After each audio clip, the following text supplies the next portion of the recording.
Bonsoir et bienvenue au compte-rendu du Conseil des ministres. Le Conseil des ministres s'est tenu à Ouagadougou le mercredi 20 septembre 2017 en séance ordinaire de 9h à 14h30 sous la présidence de son Excellence M. Paul Kaba Atieba, Premier ministre chef du gouvernement. Il a délibéré sur les dossiers inscrits à son ordre du jour et autorisé des missions à l'étranger. Délibération au titre de la réforme des institutions et de la modernisation de l'administration, le Conseil a adopté à 5 rapports pour le compte du ministère de la Justice, des Droits humains et de la Promotion civique, un décret portant composition, organisation et fonctionnement du secrétariat permanent de l'Observatoire national de prévention et de gestion des conflits communautaires au Burkina Faso. L'Observatoire national de prévention et de gestion des conflits communautaires a été créé par le décret numéro 2015-1645 presse trans PM MJDH PC MATD MEF du 28 décembre 2015. Il a pour objectif de fédérer les actions des différents acteurs en vue d'une meilleure prévention des conflits communautaire. L'adoption de ce décret vise à rendre opérationnel l'Observatoire national de prévention et de gestion des conflits communautaires au Burkina Faso, conformément aux recommandations de l'examen périodique universel EPU, du Conseil des droits de l'homme, du mécanisme africain d'évaluation par les pairs, ainsi que du Forum national sur le civisme, un décret portant attribution, organisation et fonctionnement du Comité interministériel des droits humains et du droit international humanitaire CMDH. Le CMDH est une structure d'appui technique du gouvernement en matière de droits humains et du droit international humanitaire. L'adoption de ce décret vise à élargir la représentativité des membres du CMDH et à renforcer son ancrage institutionnel pour une meilleure efficacité opérationnelle.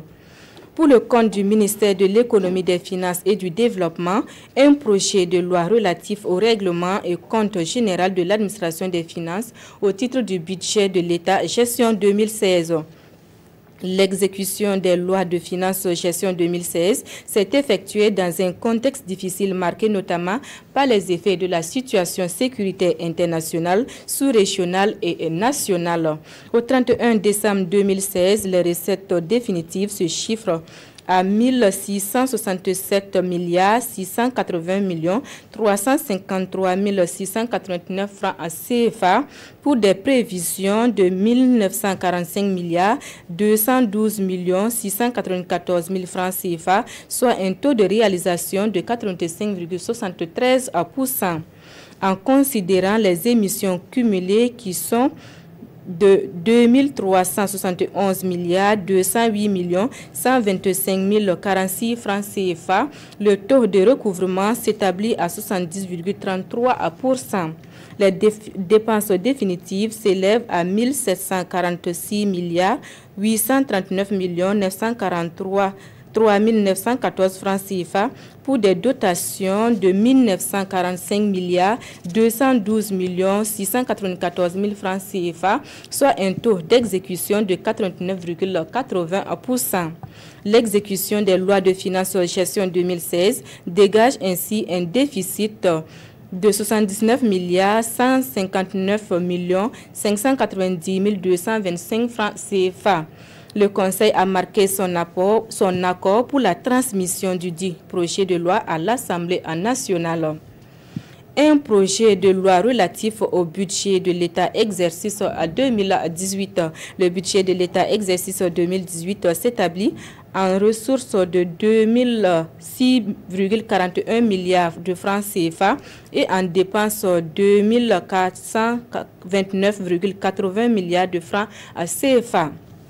Le déficit budgétaire s'élève à 423,40 milliards de francs CFA en 2018 contre 511,35 milliards de francs CFA en 2017, soit une amélioration de 87,96 milliards de francs CFA, ce qui permet de respecter à partir de 2019 la norme communautaire en la matière. Le Conseil a marqué son accord pour la transmission du dit projet de loi à l'Assemblée nationale. Pour le compte du ministère des Mines et des Carrières, un projet de loi portant fixation du régime des substances explosives à usage civil au Burkina Faso. Ce projet de loi vise à créer un dispositif normatif adapté aux réalités actuelles du secteur minier en comblant des insuffisances contenues dans les dispositions antérieures relatives en matière explosive et à mieux sécuriser leur utilisation. Le Conseil a marqué son accord pour la transmission de ce projet de loi à l'Assemblée nationale.